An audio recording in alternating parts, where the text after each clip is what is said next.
everybody, and welcome to another episode of Trust Your Board Podcast. My name's Stephen Wright, joined by Mr. William Monroe. How you doing, Will?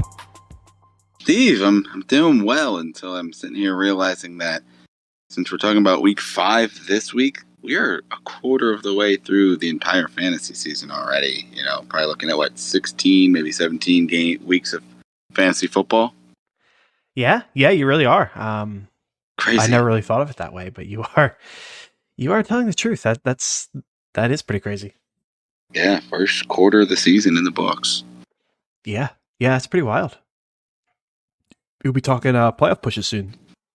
From a fantasy at this perspective. point, I mean, you're probably looking at 14-ish, week 14, 15 probably for most people, 13, somewhere in that range. Yeah. So, wow. Yeah, 8 weeks away, probably a third of the way through your fantasy regular season for the most part. Maybe slightly under, but a quarter of the way through the regular NFL season. Yeah, very true. Very true. Well, I mean, with that in mind, we got start sit for that week 5. So you ready to go ahead and jump right in? Yeah. Cool. Let's do it. We'll start with the quarterback as usual. Starting with, I think, a tough one. Fantasy star Jared Goff at New England, or fantasy bum Russell Wilson versus the Colts on Thursday. Yeah, and through the first few weeks, that's been the case, which is really interesting to see. Although, Russ really did snap back into it this week. 230 yards, 3 touchdowns, 30 yards on the ground. So got back into it. Looks like in a lot of leagues was probably in the high 20s. But Colts are a tough defense. But it is in Denver, so that's helpful. And it does look like he was just taken off of the injury list. He was, I think, limited early in the week, but practiced today, taking off the injury list. Where we have Jared Goff, who is one of the darlings I think we've seen here early on, and really turned it on. Almost 400 yards, 4 touchdowns against Seattle. But going to New England is always tough. I don't care how bad the Patriots or mediocre Patriots are as a whole. Bill Belichick is always good at scheming. So I think it really comes down to weapons. Belichick's going to take your best weapon away, and if your best 2 weapons aren't playing, and he's going to take away the next one, I think it's going to be tough. So I'm going to go with Russ. I think this was kind of do or die last week for him. He put out, it was against a bad Raiders defense, but no Jonathan Taylor. I think that's really going to hurt the Colts offense and could put the defense on the field a lot more, which, if you can't sustain drives, your defense is going to be more tired. I think the Colts or the Broncos are better positioned to, sustain a loss even in 1 week, but obviously for the year of Javonte Williams than the Colts are for this week, not having Jonathan Taylor. So I think it's actually pretty easily Russ for me, but mostly the matchup and kind of all the situation. What do you think? Yeah, I'm pretty much in the same boat. I'll go with Russ. It's been 1 week, so I definitely don't trust him by any stretch of the imagination, but the Patriots defense is just a scary thing to behold. So I'll go with Russ. I will call out the Thursday game. Those games can be weird. Definitely. For Russ, who in the Broncos as a whole, that haven't looked good, having a short week might not really be great. So it definitely could be a problem, but I'm worried about the New England defense, so I will stick with Russ there. Yeah. Brings us to our second matchup here. Kyler Murray versus the Eagles home. Kirk Cousins versus the Bears, also at home. Yeah, I think I'll go with Kirk here. Vikings as a whole been kind of up and down, but that Eagles defense looks really good, and I don't know if I want to play Kyler against it. And that's really, I think, all it comes down to. The Vikings-Bears game does have potential to be pretty boring, but I think I'm trusting Cousins a little bit more in this one. What about you? Yeah, it's tough, especially because the Eagles really didn't see a mobile passer yet. I mean, you had Jared Goff, Kirk Cousins, pretty stable. Carson really didn't run too much, and I think while Lawrence is more mobile than those guys, the rain kind of negated what you'd see out of a traditional game. I'm interested to see what a mobile passer can do against this defense. I mean, obviously they practice against one of the best mobile passers here in the league, and Jalen Hurts each week. So, just talent standpoint, a team that isn't playing well but really has to get on track. I want to go Kyler, but the matchup is just so good for Cousins. So I think your floor play is Cousins, right? If you're in a close matchup or you're projected to win, I would just kind of take those guaranteed points. If you need a ton of upside, you're not projected to win. You don't, you think you're going to need to score a lot. I think Kyler has better chance with those rushing yards, with big plays with the weapons that he has. But I think in a vacuum, I would take Cousins as well. Okay, perfect. And our last one here is Geno at New Orleans or Trevor Lawrence versus Texans. Yeah, I mean, stay in the flames, right? Like Geno Smith on fire. Who would have thought? 32 points, 320 yards, 3 touchdowns, 50 yards on the ground against Detroit. But New Orleans at home, or a home New Orleans team, even though they're not playing great, it is a tough place to play. And Trevor Lawrence, I think, kind of was in the flames until the rain put him out and put all of both those teams out last weekend. I'm going to go with Trevor Lawrence. I think, if there wasn't rain there, I do think he probably would have had a better game. It's tough defense, obviously the Eagles last week, but I think, he has really risen into what we expected him to be. And a lot of times it takes, a rookie year to get through that. So definitely looks like the part. And I'm going to take Trevor here, the weapons, good matchup there against the Texans. Yeah, I think I'm going to go that route as well. He's been pretty good for fantasy outside of that last week. And just overall has the better matchup. I think Geno probably falls back to what he had been earlier in the year, which wasn't anything spectacular from a fantasy standpoint. New Orleans defense being good. Winston's still not practicing, so it doesn't look like he's going to be playing, I would assume. Which definitely takes some of the shootout potential away. So yeah, with all that said, I'm with you. I'll go with Lawrence here. All right. We've next got a running back. We got full PPR here. James Conner versus the Eagles, J.K. Dobbins versus the Bengals, and Damian Harris versus the Lions. Yeah, an interesting one. And it feels weird going with this one over the other two, but I'll take Damian Harris. Lions matchup is great matchup. Yeah, it's always so juicy. Connor, doesn't seem like he's 100%. Again, he's got the Eagles defense, not a fun matchup there. And while Dobbins is looking better last week, still want to see more before I'm going to trust him over somebody with such an easy matchup like Damian Harris does. So I'm sticking with Harris there. What about you?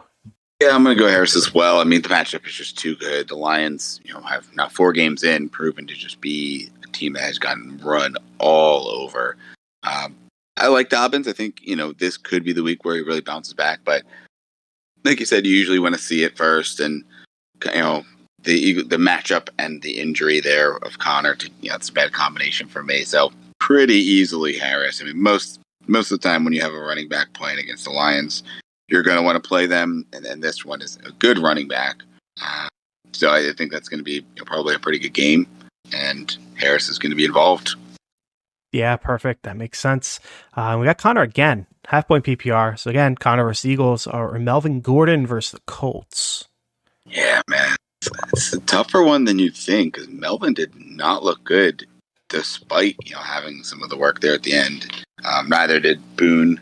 And now you have Latavius Murray. So you'd think Connor's going to have the first shot at it. So I want to say Connor. But as you said, those Thursday night matchups are tough. Colts defense is tough, but the Eagles defense is good as well. And don't particularly want to play Connor there. I feel like I lean Connor. I don't really love either of these. And I kind of want to see how the Denver backfield shakes out here. You'd imagine Gordon's going to get the lead work. I think it's going to rely on injury news. What do we know about James Conner? Is he practicing in full? Do we think he is going to get all of the scrimmage or most of the carries? But the Eagles defense isn't playing good. I think Arizona, it's a home game for them. I think they are going to be able to score some points. You could see this being a fairly high scoring affair. So I'm going to go James Conner here. But yeah, I think it is close.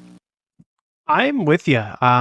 It really, to me, comes down to who's got a shot of a touchdown, and I think that would be Connor. I could see them both going for like 30 yards, but who has the upside for a touchdown? Like Connor is just a touchdown machine.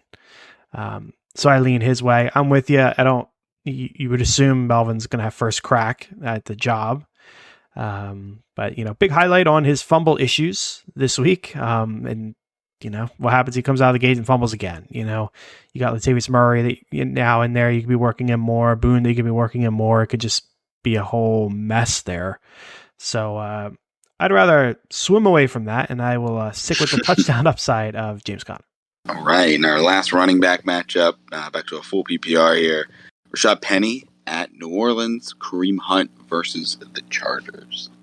Yeah, this is a solid one. I think I'll put my own biases aside, but I think I'll go with Hunt. Like that one looks like it could be.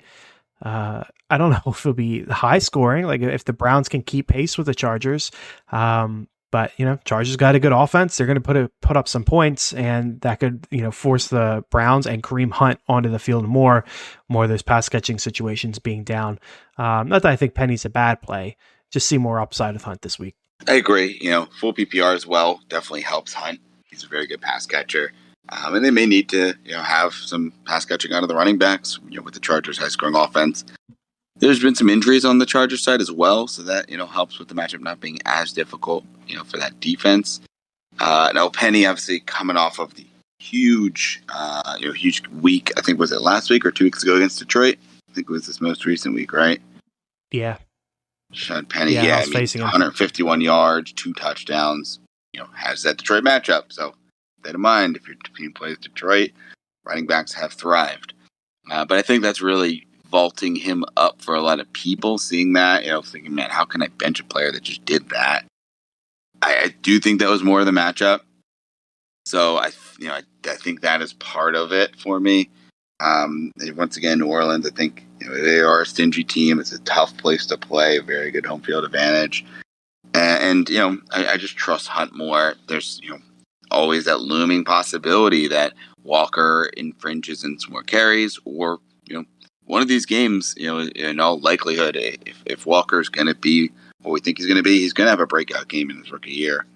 So whether it's just getting more of the carries or actually having sustained success there throughout the game, you have that looming as well. So I think if you were lucky enough to have started Penny last week, congratulations. I'm not playing them again this week here. I'm going Kareem Hunt. Solid. So taking a look at our wide receivers here, PPR, we got Robert Woods at Washington, Deontay Johnson with his new quarterback at the tough Buffalo defense. Yeah, going against Buffalo, new quarterback in Buffalo. Not a great matchup, but you got to think the volume's going to be there for Deontay. I'm sure there'll be some dump-offs to Najee as well. But, he didn't look horrible. I mean, he looked good. He looked the part, maybe not an all-star quarterback, but someone who can hang in the league. He definitely had the moxie playing. Obviously, the Traylon Burks injury is going to vault Woods up. Washington, not a great matchup, not a horrible matchup. I think they're probably on the plus side. But for me, there's just no way I'm playing Robert Woods over Deontay Johnson. I have both of them in the league. I may have to play Johnson at the flex with the injuries I have, but it wasn't even a question that Deontay Johnson is locked into my receiver position. Yeah, same, I think. I could definitely see a world with Deontay is just nothing, in a tough matchup with a rookie quarterback. It can be worrisome, but he's very hard to sit. So I think I'll go with Deontay here. You want to roll the dice and go with Woods. I get it. I don't think I would, though. All right, moving on. Another PPR matchup. Michael Pittman at Denver here. Once again, that Thursday game. Or Brandon Cooks at Jacksonville, both on the road. Yeah, I think I'm going with Brandon Cooks here, believe it or not. Okay. Yeah, it's kind of surprising. Pittman, the offseason darling, started off, had a great week 1. Was out a week, a fine, third week there. Didn't do a lot last week. I think he only caught like 3. 30-something yards or something to that degree. So not the best, but he's got a very difficult matchup. Denver giving up Patrick Surtain Jr. Yeah, the fewest points to the wide receiver position out of Denver. So that is worrisome. Combine that with A, Thursday night game, B, Indy offense not being super great, gives me some worry. So I think I'll stick with Mr. Cooks there. I guess more of a dislike for Pittman than a like for Cooks. Yeah, and I've got Cooks in a few spots, and happy to see he got in the end zone last week. He was definitely getting the targets. Catch count was down, the middle 2 weeks, but 7 catches in week 1, 7 catches, 7 for 7 actually here in week 2. So you love to see it. He's going to be involved. He is the best playmaker on the team. Obviously Damian Pierce may have something to say about that after last week, but Cooks is still kind of their go-to, most trusted guy. I will say, I think, while Pittman has a good matchup, has a tough matchup, I think they're both startable for sure. But it's definitely a luxury to have a choice between the two of these. Maybe you have a number one receiver, and then your flexes are covered by some running backs you've picked up. So I do lean Cook slightly with the safety there. You're getting the target volume, and it's probably going to be a little more quality target volume against a defense that has been solid, but not very. It's given up a lot of points to the wide receiver position versus Pittman, no JT. So are they going to be able to sustain a running game? Or, is that going to affect their effectiveness passing the ball? I think maybe the pure upside is just Pittman's a great player. Maybe he just makes a couple of big plays, despite them not being competitive in the game. Maybe they are competitive in the game somehow. Denver implodes like they did there in week 1. It's tough to say, but I'll go Cooks, in a close matchup, or if you're favored to win, whereas Pittman maybe with that pure upside. Okay. Last wide receiver question here. Half point PPR, Hollywood against those Eagles, or Cortland Sutton versus the Colts. Yeah. Two tough matchups, as we've said there. Eagles defense has played well. Hollywood, I think, if anything happens, it's going to be Hollywood. He's going to be the one that they're going to have to rely on. So I kind of want to lead him just on the volume, but Sutton's getting that volume as well in Denver, and it is a really good matchup. Indy has given up a lot of points to the wide receiver position. I think keep an eye on Darius Slay. I haven't heard anything about him missing, but he did come out of the game and not go back in Jacksonville. I believe his back injury. They seem optimistic, but if he's out, then you have really just Bradbury and some younger corners, and Hollywood plays on the outside. So I don't think it's going to have to worry everything about the slots. So that one could be interesting, but I'll lean Sutton here if I had to pick between the two of them, just because I think the matchup is great there, and clearly he is the only one that Russ trusts. I mean, we saw Judy get a little bit involved and spreads it around, but Sutton's going to get that volume. We know that, and it's a great matchup. Yeah, I'm with you on that one. Sutton is the guy for the Broncos for sure. And it's just a much easier matchup. Again, worried about Thursday, worried about Russ, but I mean, Russ has had problems all year and Sutton's been fine. So, I'm sticking with Sutton, all the same reasons you laid out there. All right, so we've got a flex option here. Also PPR, we've got Drake London at Tampa, Jeff Wilson at Carolina, Juju Smith-Schuster versus the Raiders, and the aforementioned Damian Harris versus the Lions. Yeah, an interesting one. Removing Juju right away, just lack of trust. Yeah. He does. Yeah, I mean, you match him up with London, even though London's got a tough matchup. I trust that they're going to get him the ball. So yeah, just the two receivers, it's not even close. Yep. Let alone running backs that we think are going to get volume. Yeah, agreed. So Juju's out. London been liking the volume. Pitts has popped up on the injury report with a hamstring. Not sure that actually matters. Doesn't seem like he's actually out there anyway. Or if he is, Mariota's not looking at him. So I don't know if that matters, but that could funnel a few extra, targets London's way, but Tampa defense, pretty tough. So I think I would take him out next. Jeff Wilson, I'd imagine going to be a real good play against Carolina. But I think Harris could be a better play against the Lions. So I will go with Harris for all the reasons I outlined earlier when we were talking about Harris. What about you? Do you agree? Yeah, it's close. I think, the fact that this is a full PPR definitely makes it closer. Like, if this is half or not PPR at all, and the catches don't matter as much, it's Harrison a landslide. But, hasn't gotten more than 2 catches in a game yet. Obviously, the receivers that we talk about here are getting volume. But, Jeff Wilson, has some. He didn't catch a ball last week, but, 2, 2, and 3. So maybe slightly more, but, probably not a ton. I don't think I can not pick, Damian Harris, but Drake London, just with the bonus points he's going to get because of PPR, definitely makes it a little closer between the 3 of them. But yeah, just that Carolina matchup. And until we see them stop someone, we have to believe that they're just going to give up an infinite amount of yards and points to the opposing running backs. Perfect. Moving on to our trade questions here, Will. We got 2 Dynasty, 3 Redraft here, starting with the Dynasty. Both of them focused on Javonte Williams here. So 12-team PPR, Will, would you rather have Javonte or Sutton straight up? Yeah, I mean, I guess it depends on the team. I mean, I don't know that you're trading for Javonte Williams if you're, trying to compete. But I mean, that is a very, very fair, very fair trade. So if I'm like middle of the pack or lower and want to kind of lean in and maybe take a year, I think the value is easily Javonte Williams in a vacuum here. Granted, you do have to note you're probably not going to get a fully healthy Javonte Williams next year either. It usually takes 9 to 12 months for the recovery, and then some time after that to really get worked back up. So it may be until 2024 until we see what we were hoping to see out of Javonte Williams. That being said, if I'm trading Javonte Williams, I want more than Sutton. Especially if I'm a contender, let's say, and is looking to trade him. I'd rather just trade him for maybe some draft picks. I don't know that anyone's doing that. If you're rebuilding, but I'm looking for something more than that. Maybe a more lateral running back move, maybe a slight down. But Sutton doesn't do it for me. What about you?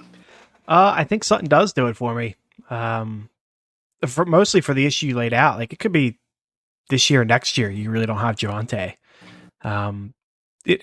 You assume he's going to play next year, but it's not going to be the second half of the year. It's going to take some time to kind of build up. And so you're talking 2 years down the line, you're trading for a guy. You're not going to be able to use it for 2 years. What's the team look like in 2 years? Like, if Russ looks like this now, what's he look like in 2 years? You don't have your running back. Your quarterback hasn't looked great. Do we still have the same head coach? Like, there's so many questions to be asked. He's now 2 years older, and we know the shelf life for running backs isn't that long to begin with. So how much time do you actually have with Javonte? It feels weird from like a valuation standpoint. Like you said, like, I'd like to get more, but I don't know that I could. Like, would somebody offer me a first for Javonte? Like, I wouldn't give up a first for Javonte. I'd rather have the first, I think, at this point. So I just don't know what more I would actually get. Probably very league dependent. But yeah, I mean, myself, I'd go with Sutton.